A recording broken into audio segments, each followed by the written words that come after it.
everyone. Welcome to another Data Vault Q&A brought to you by Iris, the best choice for your lakehouse automation. I am Julien Redmond, and I am joined again by Nols Ebersohn. Hey, Nols. Hey, Julien. All right, let's get into something fun. How do you design a Data Vault for real-time and streaming data? Excellent question. There's a couple of layers to this. From a design and modeling perspective, the current Data Vault patterns deal with real-time streaming, no problem. You have to watch your individual transactions and elements, sort of parallel processing and load balancing and those type of things. You need to be aware the order in which the messages or transactions came through is not necessarily the order that they got processed because of the distributed nature of most real-time platforms. So you need to understand that. So that's probably well worth considering. Most of the challenges with real-time and streaming data is not in the Data Vault, it's in the supporting infrastructure that goes with high availability, error trapping and management, and the like, because there is no time to respond other than right now.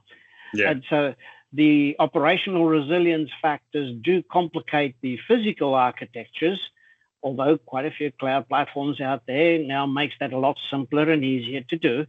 And so the issues that was requiring some really deep technical understanding has been obfuscated a little bit by some of those offerings.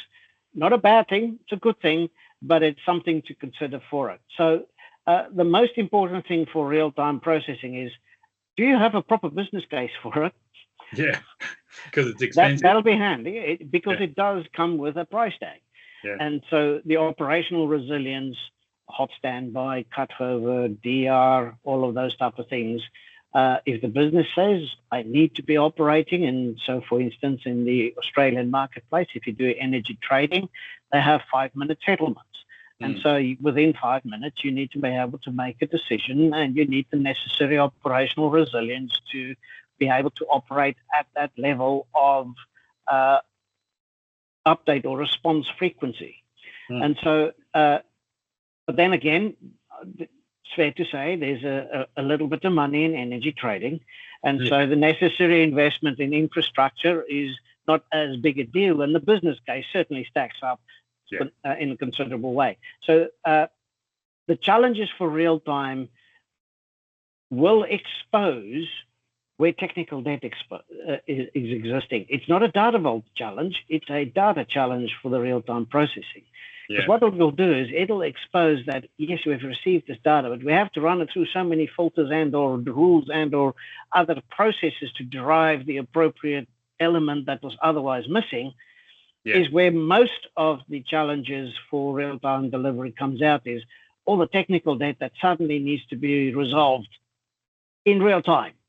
And that's where organizations may run into problems, not the Data Vault, but addressing the technical debt. You know, technical debt is those 3 flavors, right? Integration technical debt, data quality technical debt, or simply missing data. So you have those 3 flavors, and those 3 flavors will come to a fore and be a very confronting picture in real time. Yeah. And look, there's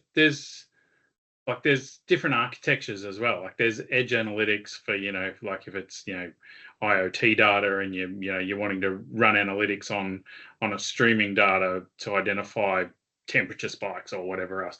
Those sorts of things are going to happen well before the Data Vault anyway, right? So yes, because you have to aggregate and you have to start monitoring outside of the expected parameters or the expected norm, because that's the only things that really makes a difference. And so the exceptions now become the thing you want to make a note of, because that's what drives your predictive maintenance and other algorithms that you may be interested in doing. Yeah, that's good. It's nice how it all kind of stacks up. If you're smart with your architecture, then you can make it all. And I mean, mostly we see people using near real time and change data capture as the there's a reason. Enabler. Yeah. change data capture becomes mandatory when you start talking about real time. Yeah. Well, and I would say most of our customers are kind of near real time rather than actual real time as well, aren't they? Because usually that is kind of the answer they're looking for. They want to have a report updated every minute or every 5 minutes or every 15 Indeed. seconds. Yeah, indeed. Perfect. All right. Thank you again for sharing your knowledge. Thank you for that. All right. See you next time. See you next.